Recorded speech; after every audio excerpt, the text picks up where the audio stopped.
వరండా లేని గృహము నిర్మింపరాదు అని మహర్షుల అభిప్రాయము. ఈ కాలంలో వరండాలే వేయకుండా ఇల్లు నిర్మిస్తున్నారు. దీనిపై మహర్షులు ఏమన్నారో వినండి.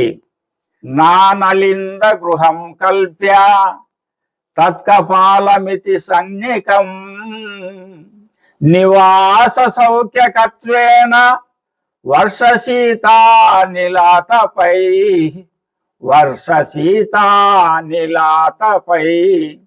వసారాలు లేని గృహము కపాలముతో సమానము, అంటే పుర్రెతో సమానమట. చూడండి వాళ్ళు ఎలా పోల్చారు. వసారా లేని గృహము చనిపోయిన కపాలము అంటే పుర్రెతో పోల్చారు. ఇలాంటి గృహము వర్షము, శీతము, గాలి, ఎండల నుండి రక్షణ కల్పించినను నివాస గృహానికి అందులో ఉన్న వారికి సుఖము కల్పింపదు అని మహర్షుల అభిప్రాయము. కాబట్టి ప్రతి ఒక్కరూ వరండాలు నిర్మించేదానికి తప్పకుండా ప్రాధాన్యం ఇవ్వాలని కోరుచున్నాను.